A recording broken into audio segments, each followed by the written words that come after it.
ఉద్ధవ, వేదంలో మీకు ఎన్నోసార్లు చెప్పాను, కర్మకాండ, ఉపాసనాకాండ, జ్ఞానకాండ అని 3 కాండలు ఉన్నాయి. అంటే వేదాన్ని 3 భాగాలుగా విభజించారు. తర్వాత ఈ కాండల ద్వారా బ్రహ్మం, ఆత్మ, ఏకత్వం గురించి ప్రతిపాదించబడింది. అసలు వేదం యొక్క ఉద్దేశం ఏమిటంటే, మనందరం మాట్లాడుకుంటున్నటువంటి ఆ పరమాత్మ, అంటే నామరూప క్రియ లేనటువంటి పరమాత్మ, అదే బ్రహ్మము, అది ఒకటే ఏకత్వాన్నే ప్రతిపాదించబడింది మొత్తం వేదం అన్ని చోట్ల కూడా. అయితే నీవు అది తెలుసుకునేప్పుడు కర్మకాండలో ఉండగా బ్రహ్మ ఏకము అని చెప్పితే నీకు అందదు. ఎలిమెంటరీ స్కూల్లో రాయిస్తాం అంతే. పైకి వెళ్ళిన తర్వాత అమ్మ ఆవు తర్వాత మాట్లాడతాం, దానికన్నా పెద్ద పెద్ద మాటలు తర్వాత వస్తాయి.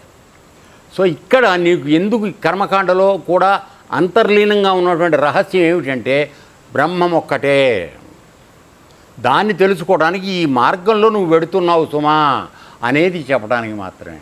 ఇలా చేసుకుంటూ వెడితే నీ దృష్టి ఆ ఏకమైన పరమాత్మ మీదకి లగ్నమైనప్పుడు నువ్వు అసలు రహస్యం నీకు అర్థమవుతుందిరా తండ్రి. అందుకని ముందు ఇది మొదలెట్టు. ఏమీ లేకుండా నువ్వు రోజు కోసుకుంటూ తింటూ ఉంటానంటే నీకు భగవంతుడి గురించి ఆలోచన ఎందుకు వస్తుంది? ఎట్లా వస్తుంది? కాబట్టి నిన్ను ఆ తోవలో పెట్టడానికి వీలుగా ఒక ప్రలోభం చూపించి ఇది చేస్తే అది జరుగుతుంది, ఇది చేస్తే అది జరుగుతుందని నీకు చెప్పారు. మనం టెంప్ట్ చేయటాను. అదే ఇందాక కృష్ణుడు దులపాలు అంతే. ఓకేనా? సో ఆ విధంగా చెప్తూ వెళ్ళేదానికి చేయించారు తప్ప అందులో ఏ కాండలో అయినా సరే అంతర్లీనంగా చెప్పబడుతున్నటువంటి ఒకే ఒక రహస్యం ఏమిటంటే ఆత్మ ఒకటే, అది ఏకత్వము, దానికి రెండోది లేదు. నీవు వేరే స్వరూపంగా శరీరంతో జన్మించి ఉన్నప్పటికీ నీలో ఉన్నటువంటి ఆ ఆత్మే నిన్ను శాసిస్తున్నది, నడుపుతున్నది. అది బయట ఉన్నది, లోపల ఉన్నది. కాబట్టి నీవు ఆత్మ యొక్క ప్రతినిధివి. ఈ నిజం తెలుసుకుని ఆత్మలో కలిసిపో, ఇది నీ జీవిత గమ్యము అని చెప్పటమే దానిలో ఉన్నటువంటిది. కానీ కర్మకాండ చేసేటప్పుడు ఇవి చెప్పాలా. ఎందుకని? ముందే అవన్నీ చెప్తే అబ్బో ఆశ్రమంలో చాలా కఠినమైన నియమాలు ఉంటాయి, మనం చేయలేమని పారిపోతారు కదరా కనకయ్య. అందుకని ముందు చెప్పాం. అవి నెమ్మదిగా దిగి వచ్చిన తర్వాత చెప్తాం. ఇదైన తర్వాత నాన్న ఇట్లా కాదురా, కొద్దిగా ఇట్లా మారాలని చెప్పి. ఎందుకని అప్పటికి నీకు ఒక నమ్మకం ఏర్పడింది. ఆశ్రమంలో ఉండేటువంటి నియమ నిబంధనలు పాటిస్తే కలిగే లాభం ఏమిటో ఒక అవగాహన వచ్చింది. అప్పుడు నెమ్మదిగా అందిస్తాం. ఏ విధంగా అయితే అన్నప్రాసన రోజు ఆవకాయ అన్నం పెట్టామో అట్లా అవళ పాలం పెరుగన్నం అయితే మన మామూలు పాయసం అన్నం పెడతాం. తర్వాత సంవత్సరం అయ్యేటికి ఆవకాయ పెడతాం. 3వ ఏడు వచ్చేటప్పుడు ముక్కలు పెడతాం. అయిపోయి నెమ్మది. నిజమా అబద్ధమా? సరే, ఓకే. సో ఈ కాండల ద్వారా బ్రహ్మం యొక్క ఆత్మ ఏకత్వం గురించి ప్రతిపాదించబడింది. అన్ని మంత్రాలు, మంత్రద్రష్టలు, ఋషులు ఈ విషయం బహిరంగం చేయక గుప్తభావంతో చెబుతూ వచ్చారు. ఎందుకని ఇందాక చెప్పానే అన్నప్రాసన రోజు ఆవకాయ అన్నం పెట్టరని. అందుకని నువ్వు వేదం చదవడం మొదలుపెట్టంగానే నీకు దీంట్లో అంతా బ్రహ్మం ఉంటుందిరా, దాన్ని తెలుసుకోవాలిరా అని అవన్నీ చెప్పామనుకో, ఇదేదో నువ్వు జుట్టు పీక్కుని నాకేం అర్థమై చావట్లేదు లేచి వెళ్ళిపోతాడు. అందుకని అది వద్దురా నాన్న, హాయిగా కూర్చుని యజ్ఞం చేయి, కాసేపు ధ్యానం చేయి అని నెమ్మదిగా నీకు అలవాటు చేస్తాం. తర్వాత అయిన తర్వాత ఏం చెప్తాం? గంట సేపు కదలకుండా కూర్చోరా అన్న. మొట్టమొదటి మీకు ఉపదేశించినప్పుడు ఏం చెప్పాం? కేవలం 20 నిమిషాలు చేస్తే చాలని చెప్పాం. అవునా కదా? ఏరా తర్వాత ఇప్పుడు ఏమైంది? గంట కూర్చోబెడతాం. ఎందుకని? ఈ చెత్త ఆలోచనలతో మన మనసు పూర్తిగా కొంతవరకు భ్రష్టం అయిపోయినా కూడా ఆ గంటలో కనీసం 5 నుంచి 10 నిమిషాలైనా నువ్వు పరమాత్మ గురించి ఆలోచిస్తావు. అదే నువ్వు ఇప్పుడు 20 నిమిషాలే పెట్టావనుకో, అప్పుడు ఇప్పుడు కూడా ఏమవుతుంది? ఏముండదు. అవునా కాదురా నాన్న? అందుకని పెంచాల్సి వస్తుంది. అదే ఎలా అయితే చిన్నపిల్లవాడికి ఇప్పుడు ఇంత ఇంత దీంతో పెడితే సరిపోయేది, చిన్నగా ఉన్నప్పుడు కొద్దిగా పెరిగాక ఇంత అవుతుంది, తర్వాత ఇంత చేస్తాడు, తర్వాత మొత్తం కంచం అంతా వాడికే కావాలంటాడు కదా నాన్న.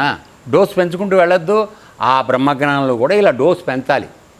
దానికోసమని మంత్రద్రష్టలు ఏం చేశారంటే ముందు రహస్యమే అన్నీ వీడికి ముందు చెప్పకూడదు, నెమ్మదిగా డోస్ ఇచ్చుకుంటూ పెంచుకుంటూ పెడదామని ముందు vaccination first dose, second dose, third booster dose తర్వాత ఇవ్వాలి 6 నెలలు అయ్యాక. అర్థమైందా? ముందే బూస్టర్ డోస్ మాట్లాడితే కుదరదు. అందువలన వీళ్ళందరూ ఏంటంటే చాలా తెలివితేటలుగా మనుషుల్ని సాధన వైపుకి తీసుకెళ్ళడానికి వీలుగా మొట్టమొదటిలో భయంకరమైన ఇది చూపించకుండా చాలా తేలికరా 20 నిమిషాలు పొద్దున 20 నిమిషాలు సాయంత్రం చేసేయి, ఏమిటి అది పెద్ద దానికి ఇది. అది అయిన తర్వాత ఏదో లోపల వాడికి కనపడటం మొదలవుతుంది దర్శనం. కనపడుతుంది గురు, చూసావా ఇప్పుడు కాస్త పెంచు. ఏదన్నా లాభం ఉంటే కానీ మనం పని చేయం కన్నానా, మన జన్మే అది. నాకేంటి అదేంటి మనం చెయ్యం. సో అందువలన ఇలా వాళ్ళు చెప్పుకుంటూ వెళ్ళారు. అదే కృష్ణ పరమాత్మ చెప్తున్నాడు, అన్ని మంత్రాలు మంత్రద్రష్టలు ఋషులు ఈ విషయం బహిరంగం చేయక గుప్త భావంతో చెబుతూ వచ్చారు. ఇది చేస్తే చాలరా నువ్వు అని. నాకు కూడా ఈ విషయం గుప్త పద్ధతిలో చెప్పటమే అభిష్టం. ఇక్కడ వచ్చింది. ఇప్పుడు నేను మొన్నటి నుంచి మీతో చెప్తున్నాను ఆ వేదాలని.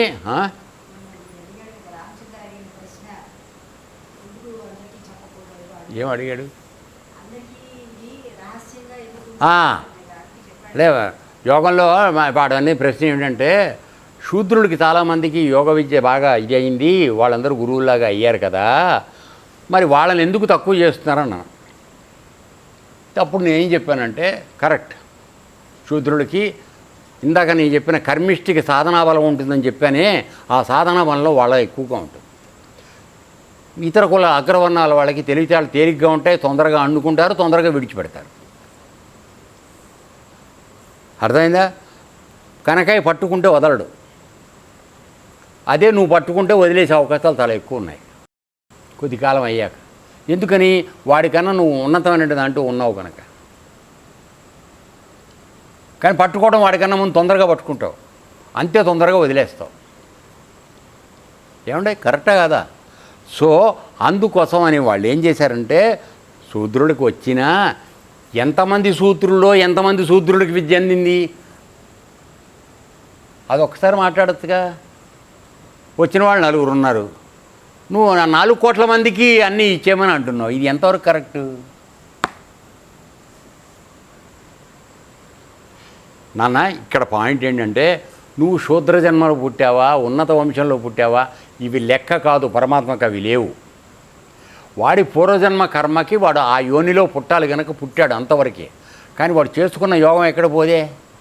అందుకని ఆ కులంలో కూడా వాడు పైకి వస్తాడు. దానికి అందరికీ అప్పచెప్పాలని చెప్పడం అనేది తప్పు మాట కాదా అది.